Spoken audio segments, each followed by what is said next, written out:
The following is a special presentation of Tony Kurre Radio. Yo, welcome back to another Keefer and Kurre Sports. I love this, by the way.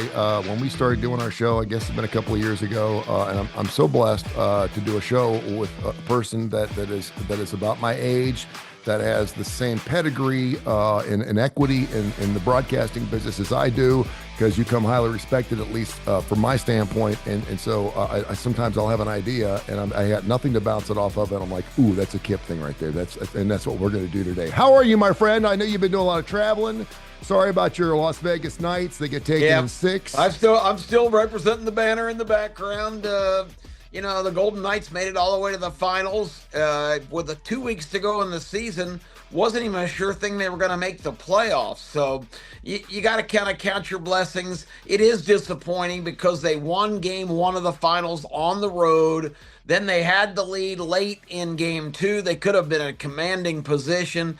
All things considered, to get eliminated like they did in 6 games is very disappointing. I would like to point out, though, I attended 2 playoff games, and I went 2-0, Tony, so I did my part. You need to make sure you show up at every single one of them. By the way, and I'm sure you know this because your son works for the Las Vegas Sun, does fantastic work. Case Keefer, and of course, he's on our show every single week on ABC 3340, the Birmingham and he's going to be here 4th of July weekend for our show, live in the studio, so I can't wait for that. Wonderful. Birmingham Racecourse Casino does fantastic work. What was Vegas's future bet on winning a championship before the season started? Do you remember? Can you give me an idea?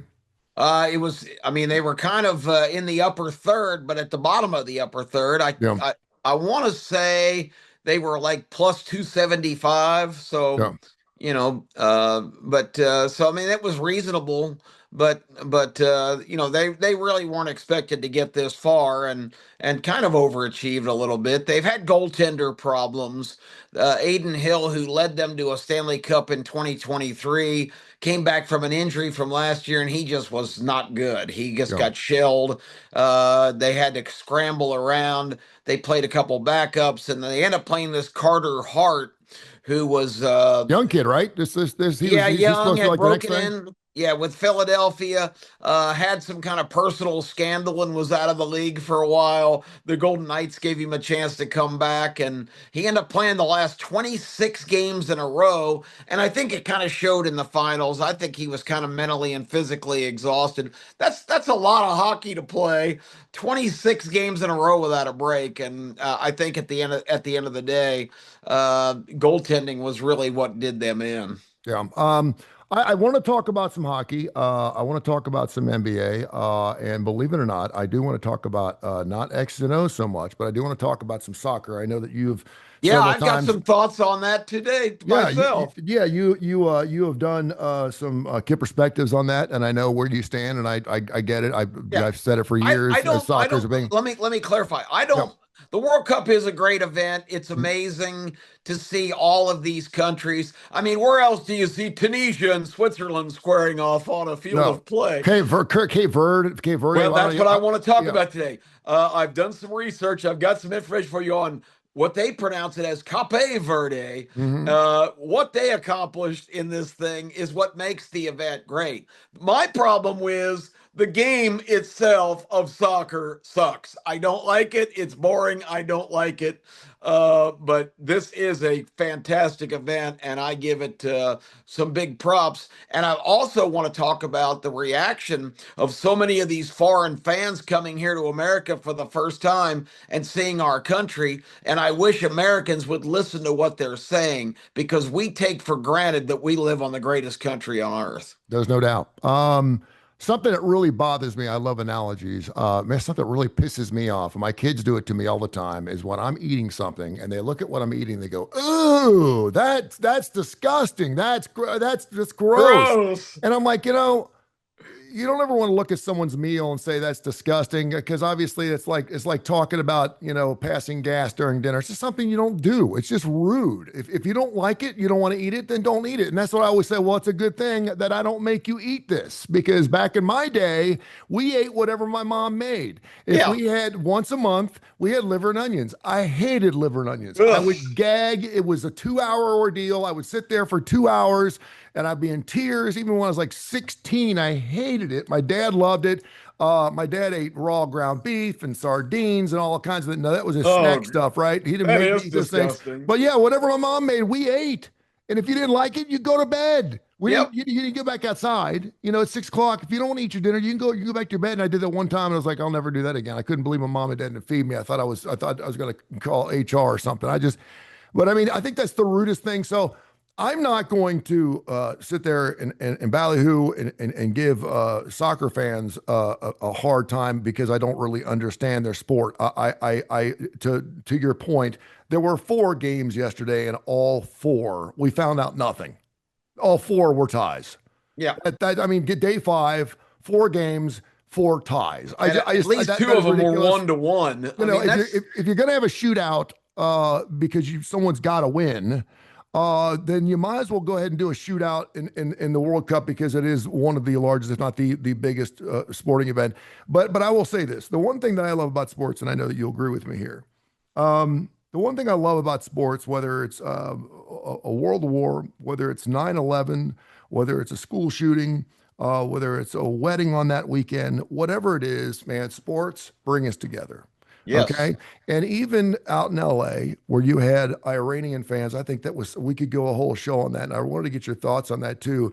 Iranian fans who appreciate the fact that the United States has gone in and tried to end this war. And I guess it's over. They're saying it's so. I don't know. It's Everything's signed now. It's a memorandum. It's a memorandum of understanding. It's not a contract. It's a memorandum of understanding. Yeah, so the formal ceremony is Friday to sign the actual document. So we'll see if they actually sign it, and I hope they do.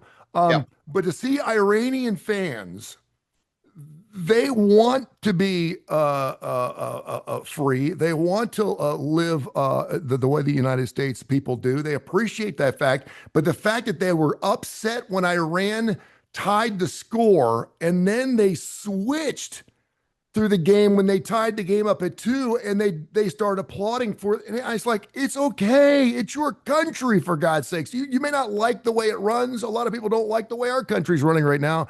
But it doesn't mean you can't not love your country and what you're doing. And when it comes to sports, these kids aren't politicians. I don't know if there's anyone on the Iranian soccer team that has gotten out. Chances are, if you say anything bad about the Iranian regime, you're going to get killed. So they probably don't do that. But these kids are just wanting to play soccer. They're wanting to play a sport. And that's what makes sports just so wonderful. I can remember after 9/11, when we shut things down, we didn't play Major League Baseball. We didn't play anything. And I remember being on the air going, this is exactly what the terrorists want. They want to disrupt our life. Absolutely. They want to scare us. They want to put fear in our hearts. And that's exactly what they're doing.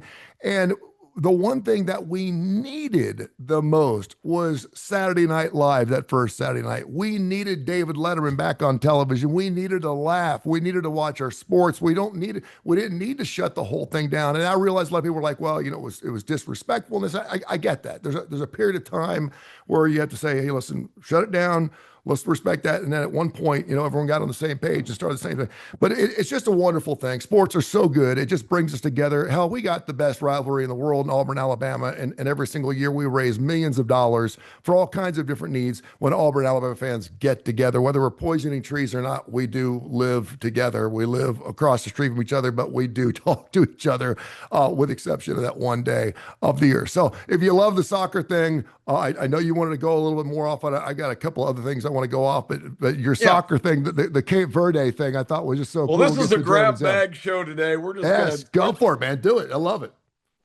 I have seen a lot of reports and seen a lot of reaction to fans that are in this country from all over the world.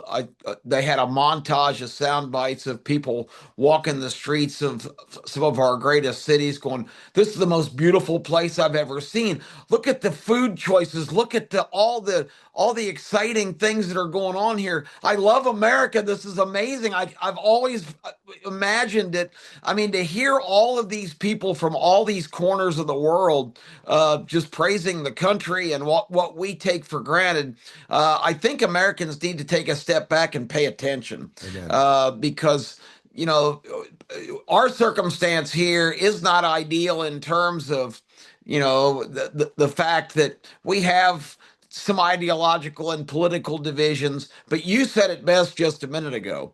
That doesn't mean that you can't have allegiance to your country. Just because more people in your country right now lean to an idea and an attitude and an ideology that might be different than yours, the greatness of this country is you can rally your forces and try to influence the next election. That's what a representative republic, a democracy does. And at times when you're not in power, you don't trash your country and your other countrymen for having a different opinion. And people around the world that are marveling at what we have here, I really, really sincerely wish that we could stop doing this, stop making each other enemies just because we have philosophical and ideological differences. It really is long-term damaging to really what is the most outstanding country that ever conceived, because our country, and this is not supposed to be a political lecture, but I'm just reacting to what I'm seeing from these people visiting from all over the world. And, Americans need to pay attention because it's time to stop all this nonsense that every syllable that comes out of the mouth of somebody that you don't agree with is hate speech and all that kind of stuff. It's just a difference of opinion, and we're not all the same, and we're never all going to be the same. But one thing we have in common, we live in the greatest country on earth. There's no doubt. And the fact that we can't even get on the same page to celebrate our 250th birthday. Terrible. It's like we're spoiled. We're stinking spoiled. I don't know. I'm so happy I was born here. Love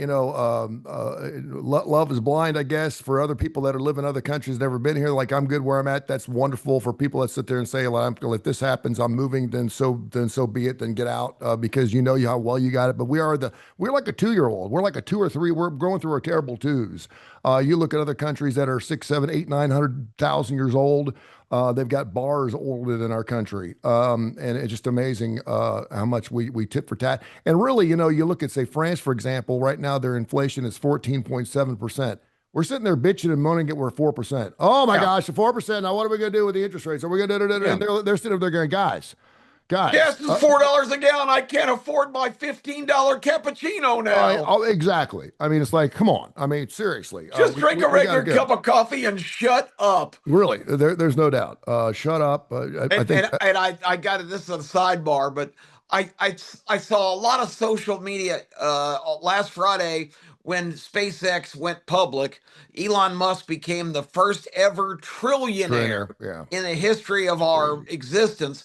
And there's all kinds of backlash of, well, I'm struggling economically and everybody I know is, and this guy's got enough money for 200 lifetimes. It's just not fair. It's just not right. This is ridiculous. Let's not resent a guy for reaching the ultimate plateau of the American dream that has nothing to do with your financial struggles. Isn't it just kind of ridiculous that we resent a guy for being ultra successful? And by the way, employees, I think the last time I saw like 450,000 people nationwide. This guy is one of the biggest bosses we know outside Amazon. More people work for him in all the different industries and things he does. I mean, but it's amazing that we're actually, we used to say that's billion with a B. Now we're saying it's trillion with a T. I never thought we'd get to the point where we talk about and T. He's been giving away stock options to people, to even some middle management people for a lot of years. 4,000 people in his organization last Friday became millionaires because of that stock purchase. That stock offering. So it's not like he's not taking a lot of people with him. I want to talk a little bit NBA. I thought it was a great series. It was done in five. I don't know too many people that had the Knicks in five. I remember Charles Barkley after game three, when they came back from 21 down, or actually it was 29 down. It was game two, actually. Game four. He's game four. I'm sorry, and basically That's okay. said it's over. And I think Shaquille O'Neal said, "What are you talking about?" He's like, "It's the Knicks are going to win. It's over. It's over." And he's like, "I'll bet your house against your house." And Yeah. going back and forth. I said it was over. I got interviewed Saturday after our radio show, and I was asked, can the Spurs come back? And I said, no. The same thing that got the Spurs to this point, Tony, being young and just brash and fearless, it was also their biggest vulnerability, because when that lead melted down in the fourth quarter the other night, they just went into absolute panic mode. They're jacking up. They at one point, when that lead was diminishing, they shot 8 consecutive threes. They were up by 20 and they were shooting threes. And it was crazy. And listen, if they this is a young coach, and if they made two of those, everything changes. I get that. Listen, you can't have it both ways, okay? And the NBA is set up where you can't run the clock out. It's so short that it doesn't make any difference. In college basketball, we talk about prevent defenses. We see this in college football all the time, where you're trying to run the clock out. You're up by 20 with 10 minutes left. The next thing you know, it's a tie ball game. The NBA is set up where you have to run and gun. You have to shoot the basketball. So to sit there and say, I'm going to run 20 seconds off and then run your offense, basically, you've got to run your offense the minute you get in on that side of the floor. For him to be shooting threes like that, I liked that, because I didn't want to see them sit on the lead, because that gets so many teams in trouble. Unfortunately, like you said, they missed 8 3-pointers in a row. 16, 29, 12, 12, and 14. Those were the leads that the San Antonio Spurs had over the world champion New York Knicks in the 5 games. 14-point lead in game 1, 12-point lead in game 2, 12-point game in game 3, 29-point lead in game 4, and they were up 16 in game 5. Yep. And I'm wondering to myself, Mitch Johnson obviously is coming in filling some pretty damn big shoes. Yep. Greg Popovich, 16 times. I had to do a little research. I love doing research. I love doing research for this show because it's so much fun. I love the numbers. Greg Popovich has coached over 1,600 basketball games in his career, okay? 16 times in his entire career was he up by 20 and lost. So I went back and looked at some AI, and according to Google AI, since the inception of the 3-point shot, because that changed everything. Completely. If you're up by 20 or more in the first quarter, you win 75% of the time. Second quarter, 79% of the time. If you're up by 20 or more points in the third quarter, you win 90% of the time. Wow. And you win 98.9% of the time if you're up by 20 or more points in the fourth quarter. You shouldn't lose a game when you're up by 20, let alone 12 or 16 or 29 or anything else. And I'm wondering why Mitch Johnson came into a situation where in his first year at the age of 39, he took over for Pops and he takes his team to a championship for the first time in I don't know how many years. And so I'm not saying fire the guy. I'm not knee-jerking anything. No. But at some point, you have to sit there and look at your team and go, guys, we had a team that won the NBA championship that was 13-0 going into the playoffs, that had won 13 games in a row. We had them down double digits every game. What the hell happened? Can you tell me what happened? What did they get tight? What happened? How? Because if you're up by double digits 5 games in a row, you're going to win at least 3 or 4 of those. Tell me what happened there. It's just, once again, the same thing that got them to the finals. Their youth, their brashness, their confidence also was their Achilles heel, because a young team in that situation does not react and make, I'm not advocating they should have run clock. I don't mind you playing your style, but let's face it, they have a 7'6" megastar, and he was barely touching the ball. He was jacking up some of the threes, There it was. but I mean, you've still got to run some kind of patterned offense, dump the ball down low, give your superstar a chance to operate in the paint.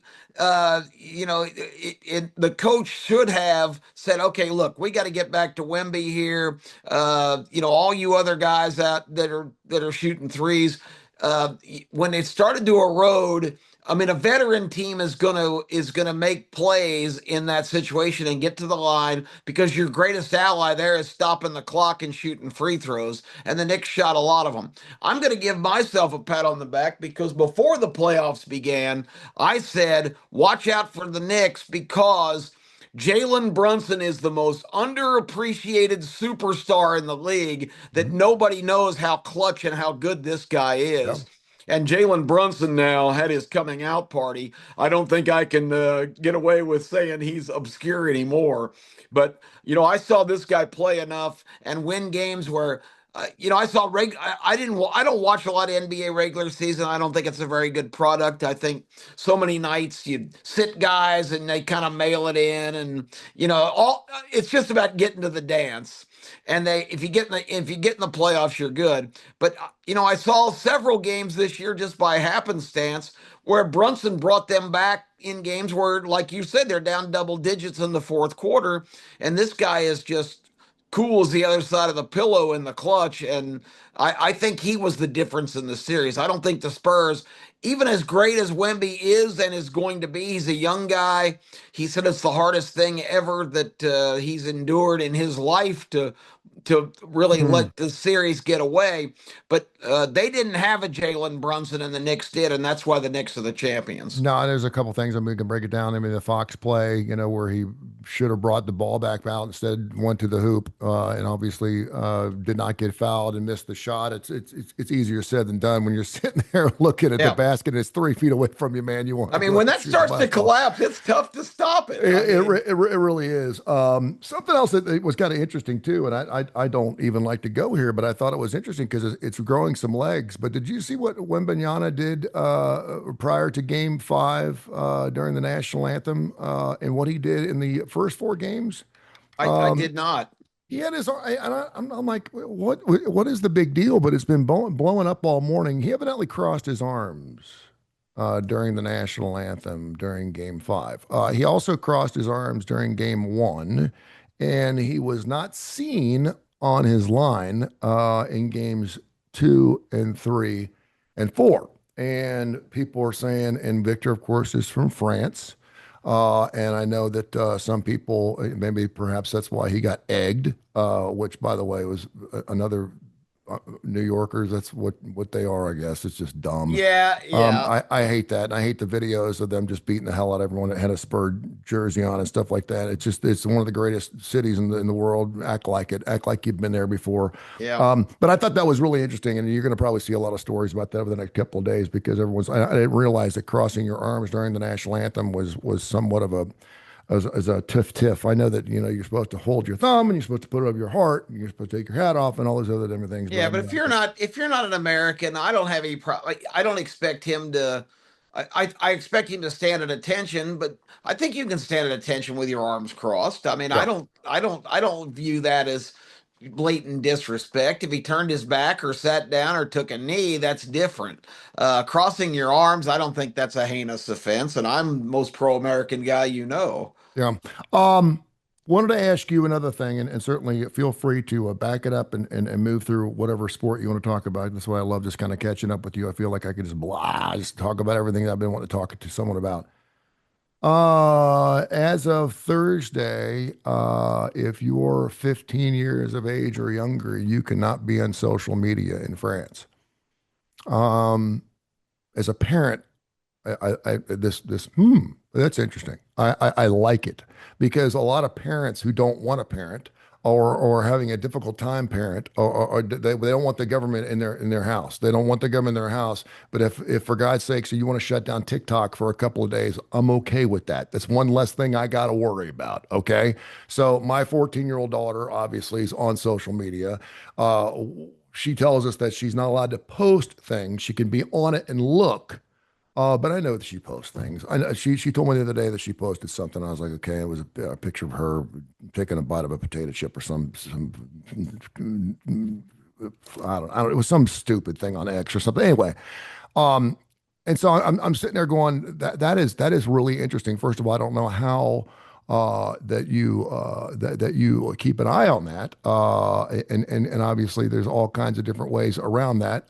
Kids, if they want to be on social media, parents, I got news for you. It doesn't matter how much you've got their phone locked down on whatever. There are all kinds of different apps that they can beat around. They're super smart kids, Yeah, because but keep in mind, they're smarter than you are in big this time. area. So Mhm. you can have somebody can assure you that, yeah, okay, yeah, now they're closed out. They'll find a way. I've got a 33-year-old son who was finding a way when he was like 10, and he's still finding a way. He Yeah. can fix anything on the internet, anytime, any challenge. It's crazy. But I did want to get your thoughts. I have a 14-year-old, so this affects me directly if we lived in France. Yeah, But there, God but this bless is you. not this is not the first country. This is not the first country has done this. This is, I think, the sixth or seventh country now Oh, that it's is putting. happening.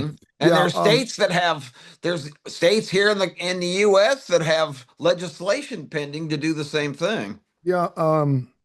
What's your thoughts on that? I mean, you're a patriotic guy. You're a parent.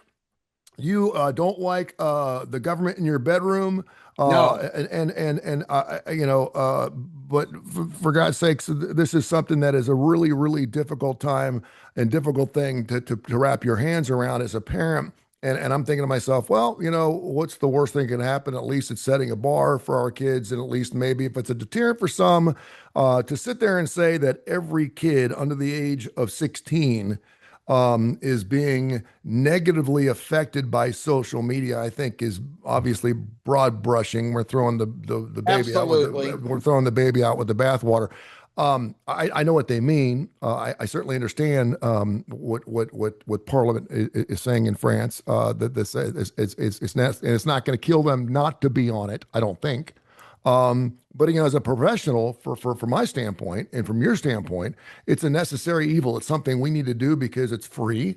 We need to get people out there to know who we are, and obviously, there's millions and millions of folks who have made a living just having a following, and being an influencer on social media.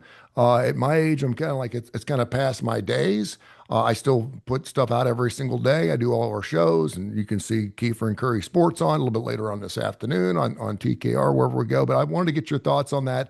And as a parent in France, how would you feel about this? Well, I would not have liked it from the standpoint of I don't want somebody else managing my kids. I think being a parent uh, I, and again, I don't want to criticize anybody that has kids. It's a challenge. You've got to work at it. You cannot be indifferent. You have to be involved in your kids' lives. And I know that's difficult because a lot of kids don't want their parents involved.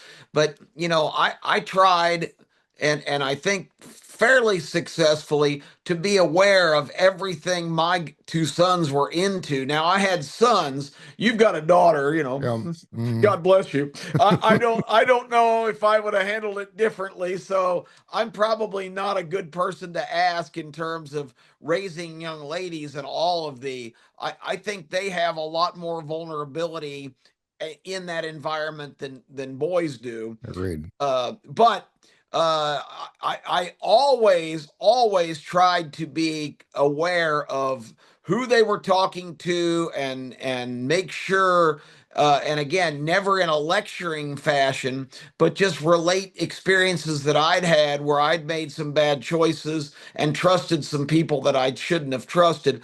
I kind of built into them from the very beginning that, they needed to keep me up to date and keep their mom up to date of everything they were doing and everybody they were talking to. And, it's just communication and it's connection with your kids. And too many parents just want to use social media and the internet and iPads and laptops as a nanny, and that's where you're Yeah. going to get into trouble if you are not up to date with your kids and what they're into and what they're doing, then you are taking a big chance that someone else is going to negatively or even harmfully influence them. Should we make the same rule, or at least in France, for AI? I think AI is beautiful, is incredible, Yeah. is mind changing, but I think it's as dangerous as anything we've ever seen. Yeah, we've I cannot. I got on it again this weekend.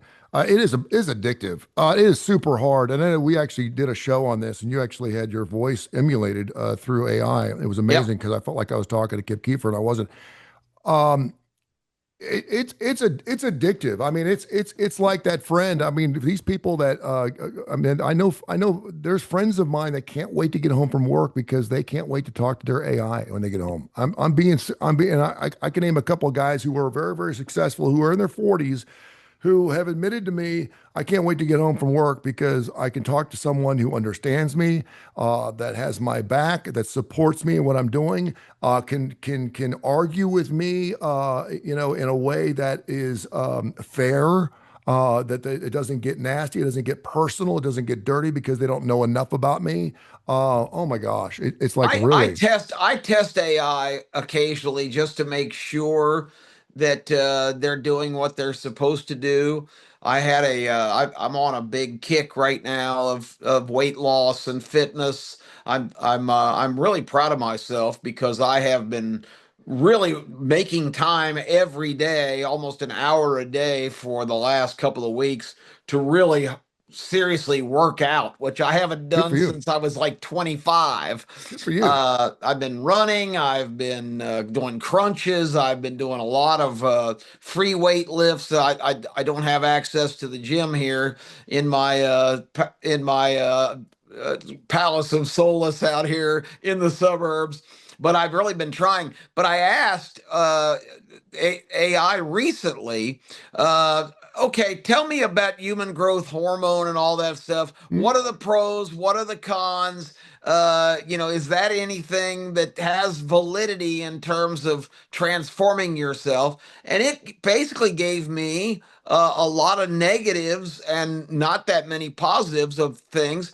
And I said, okay, I know that, you can get prescribed from a doctor for certain conditions, but there's got to be places kind of in the dark corners of the globe where you can get some of this stuff sure. that you think it'll help you. And it said, I would advise you not to do that. Uh, Wow. which Wow. was good. I mean, I asked it that question as a test to say, oh yeah, if you want, I can search some black market locations. It didn't do that. It said I wouldn't go that direction because basically, without a prescription or without doctors, directives, it's illegal to obtain that stuff, and getting it through the mail can even get you in trouble with mail fraud and things like that. I mean, it gave kind of a cautionary tale. So I like to test it with questions like that every once in a while. So maybe they are on a little bit better trek because we had some early experiences with it where we saw teenagers, commit suicide and things because Mhm. that these and again, to your friends, this is not a person. This is a machine. It is not a human being. That's Should the say a lot danger. about their should say a lot about their marriages and what kind of situation they have at home. Well, I mean, yeah. there's all these. I mean, there's hundreds of different AI friends. I don't know what I don't even know what the name of these particular companies or apps are. But there are friend AIs, and you can go in and you can tell them, okay, I want someone who's black. I want someone who's Yeah. 33. I want someone who thinks that off-color jokes are funny.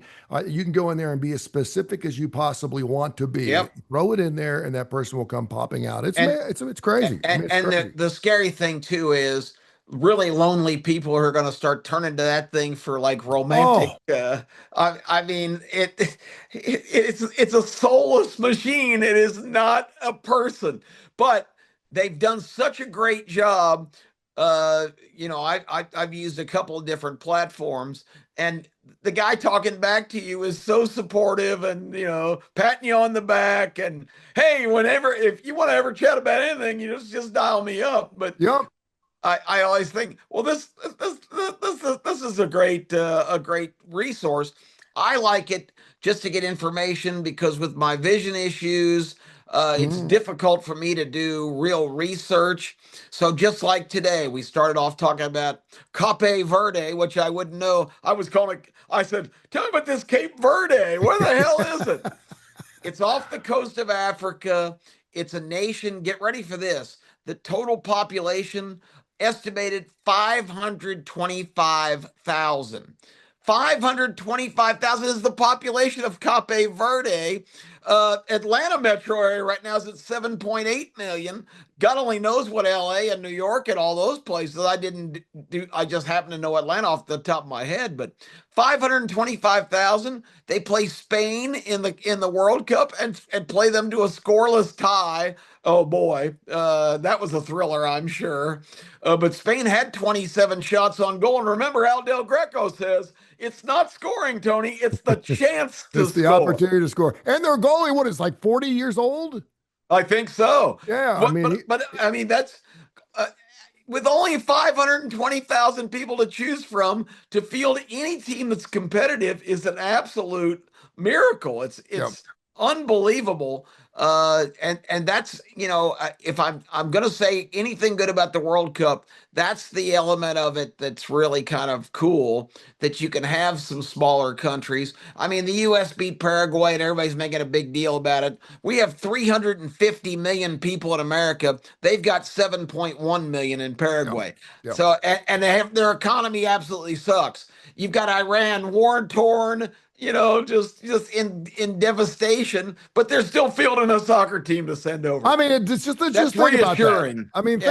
think about every night about 3 o'clock in the morning, you hear the sirens, you got to get up and go down to the basement, and then you got to pack your bag and go to the United States to play. I mean, it's just Unbelievable. Again, But you mentioned the evils of Iran. They had a champion silver medal, world-class 19-year-old female weightlifter. She was executed for protesting in the streets when all this blew up, at the end of last year. They actually shot her dead in the street. This young woman who is amazingly accomplished, and there's a bunch of stories like that. Remember the Iranian soccer team, or I was it the soccer, whatever. One of the Iranian female teams. Some of the girls refused to sing along with the Iranian national anthem at whatever event they were attending in Australia, and a lot of them have disappeared now. So I mean, it is a horrible, evil regime, but. Sports is one of the great, salves and remedies to even abusive societies. If emphasis is put on sports, that kind of changes the focus, and hopefully now with all the changes going on there, the citizens will rise up and demand some more representative government instead of these 8th century lunatics who believe it's their destiny to destroy every other religion in the world, because if you don't believe what they believe, you don't deserve to live, Tony. True. Well, read the Bible and it'll tell you right there what's going to happen. And that's only one strand. People say, "Well, you're just anti-Muslim or anti-Islamic." This is just one group of them. This is the Shias, the real primitive that take the 8th century writings of Muhammad literally, that everybody who doesn't believe in Allah and all of the principles of the Quran are an infidel and they're not deserving to live. That goes completely in the face of what America's founded on: freedom of religion, freedom of worship. We're taught to respect each other's beliefs. And I think overall in America, there's some anti-Semitism now because of this Middle East situation. But the bottom line is, in America, we can't be bringing people into this country who don't believe that you have the right to worship, just as you give them the right to worship in any manner that they want. And that's one of the major differences, one of the real founding principles of this country. If you listen real carefully, I think it just happened a few minutes ago. You could hear an airplane flying over the house. My house, where I rent out here in Russell Woods, is in the flight pattern of the Bessemer Airport. Okay. And I know this airport quite well because there's a bar that I used to work out called the Hangar that is still out there. I don't drink anymore, so I don't go out there. And it's a great little place if you want to go out there. So all the pilots and stuff go. But I also knew that airport because back in 2003, 2004, something like that, as a gift to my then wife, Nancy, I took her to the Bessemer Airport for this thing called a boogie weekend. And a boogie weekend was $79. You go with someone and you can tandem jump out of an airplane as many times as you like. We only jumped once. I said, once is enough for me. I don't, yeah, but you had people jumping 16, 17, 18 times during the weekend for $79. You pack your own parachute. You do your own thing. That's one thing that no one ever does for you. You always pack your own parachute. And when you go up in an airplane for the first time or the second time or the 100th time, someone inevitably always says this right before you jump. What's the worst that can happen? The plane go down? Yeah. Because you're in an airplane and you have a parachute on. And for those folks up in Butler County, Missouri, who were killed in this horrible crash, I just can't. I can't imagine because everyone keeps saying, well, and it's not funny, but it's like you had a parachute on. How the hell could you not get out? And I'm thinking to myself, unless you've been in an airplane and been in that situation where you have that many people, I don't know if someone tried to get out. I don't know if someone tried to jump. I don't know if the door was already open. I don't know. That's yeah. It turned so fast. I don't even know how high it was off the ground, but it does make sense to think you got 12 people with parachutes on and they all died, including the pilot of that airplane crash, and my thoughts and prayers go out. Because they were going to do a tandem jump, so these were people that obviously had some experience. Yep, they sure were, and I've got several friends of mine. One of the people that was supposed to jump in that is a woman. She is actually the friend of another friend of mine who was friends with my ex that I know really, really well. This was like going to be her sixth jump. She was a school teacher up there, and she didn't make it. So my thoughts and prayers go out to these people. But that's the kind of ongoing thing. Well, why the hell did they not? And I kept going back to that. Hey, what's the worst that can happen? The plane goes down. I mean, jump. You're good to go. And next thing you know, we've had one of the worst plane crashes. The doors have to be open, and you have to be prepared for that. This looked like an emergency that just, there was nothing anybody could do. Yep. I think we're going to be 9 weeks away from college football. I think that's going to be coming up on Thursday. Yep. We had a big news broke last night. Of course, the Sorsby situation is reached the conclusion, really the only logical conclusion it could reach, because Texas Tech was taking a stand that was. They were defending the indefensible. Yep. There was no way that you could take this lame judge who'd been retired for 12 years recommendation. They were getting barraged from every direction. They were getting bombed worse than downtown Tehran. And finally they blinked, and Sorsby now will enter the NFL supplemental draft and see if anybody chooses him, but he will not be putting on a uniform for Texas A&M this year. So crisis averted. But the bottom line is the shine on the great savior of college football, Cody Campbell, who really revealed his true colors by fighting this thing and making Texas Tech not do the right thing right away. The shine's off him. And the NCAA, this is not a victory for them. They were beaten into the corner like they always are by a judge's ruling. They are still useless. They are still toothless. The NCAA needs to go away. We actually had the athletic director for Texas Tech. His name's Kirby Hillcutt. We actually had him on Tony Kurre Radio last week. He is a friend with Mark Ingram, and we had him on directly to ask him, how can you? And he's like, listen, this is not our lawsuit. This was not the lawsuit from Indiana or Texas Tech or anyone else. We're going to stand behind our football player. We're going to let the procedure work out. Obviously, they're better off without them.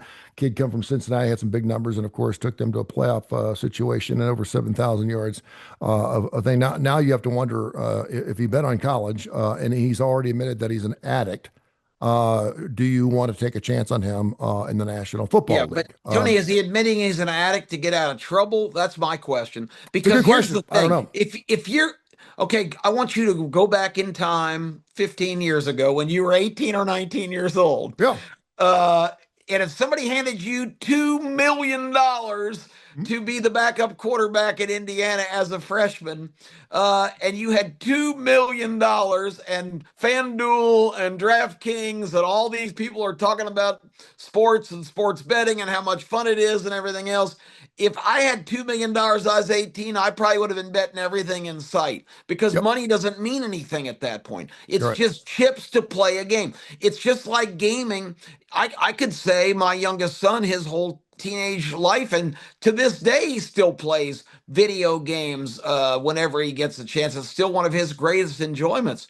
But that's just a game that you play, because when you get that much money, the money doesn't matter. Well, what the hell? I got $2.3 million in my bank account. I lost $500 tonight. Sure. Who cares? Yeah. What's the big deal? They're just chips. They're just points to play. And I'm guilty of this sometime myself. And I'm not independently wealthy, but I like to play horse races a little bit. Especially the big races. Sure. But I don't. I always worry about having a little bit of money aside to be able to do that. But I don't really sweat it when I lose, because it's just your entries. The money that you put up is just your ability to play the game, and playing the game to me is more fun. I'm not really doing it for profit. If I'm lucky enough to cash a ticket sometime, that's great. But, the bottom line is, I think for an 18-year-old, I think we need to look at this whole NIL system. They're paying some kids. Luther Burden, who was at Missouri, started getting checks in the 9th grade from Missouri. That's crazy. I mean, can you imagine being 14 years old and go out in the mailbox and, whoo, I got a $25,000 check today? I mean, it's crazy. And the fact that, and I think this is kind of an eyebrow raiser a little bit too, the fact that they said that, or at least is documented through him, that he made over 9,000 bets. That sounds like a lot of bets. It is a lot of bets. But I'll never forget one year I went to Vegas, and I got to let you fly. I went to Vegas one year, and I got the player's card. I was at Caesars, and I was playing slot machines. I was playing $25 tables and $10 tables. I never went over 25, and rarely did I play 25 because it goes really, really fast.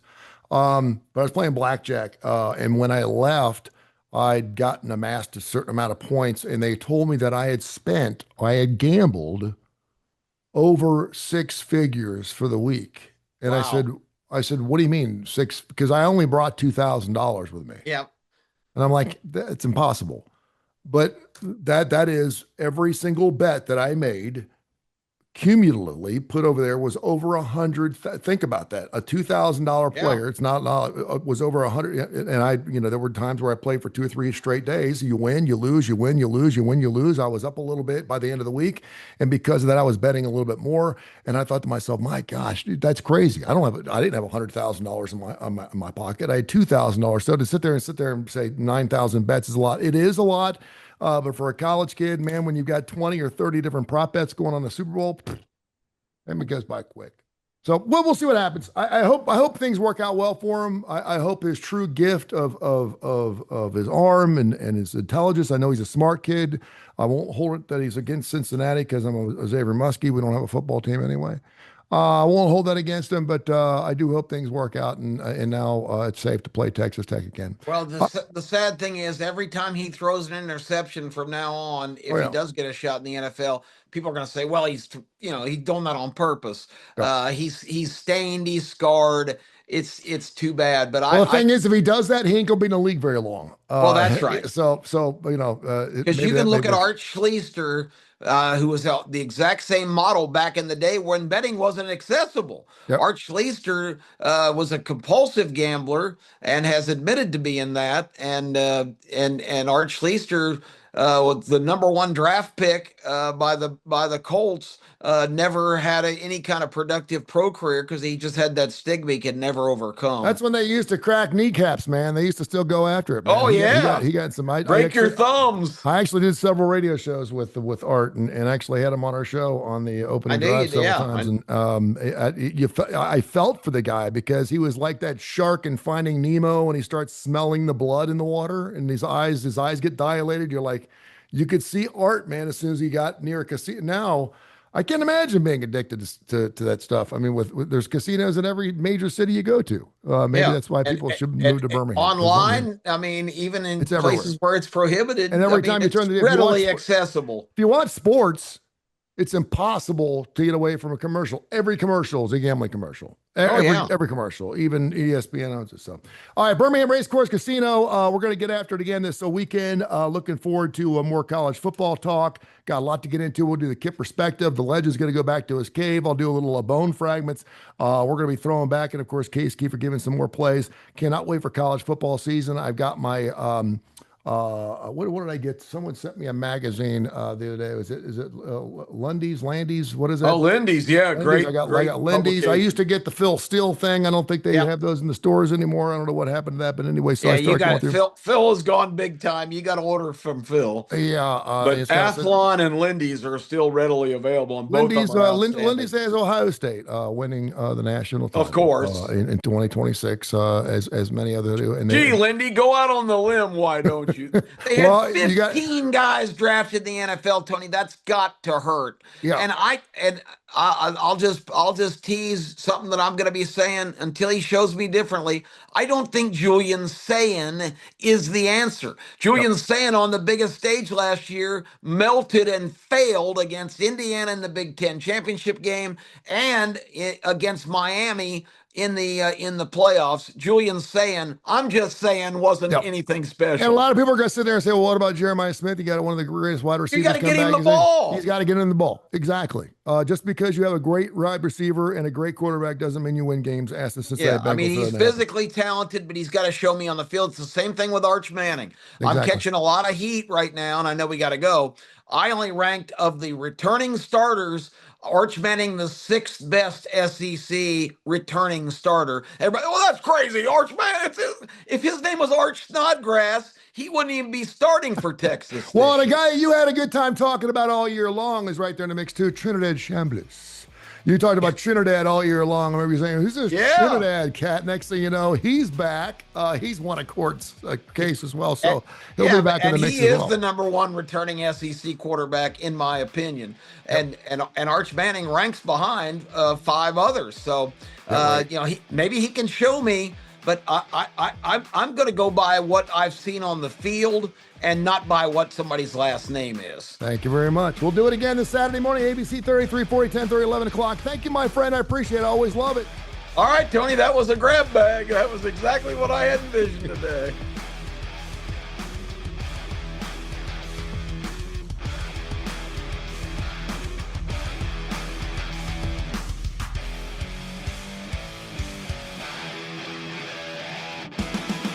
This has been a special presentation of Tony Kurre Radio.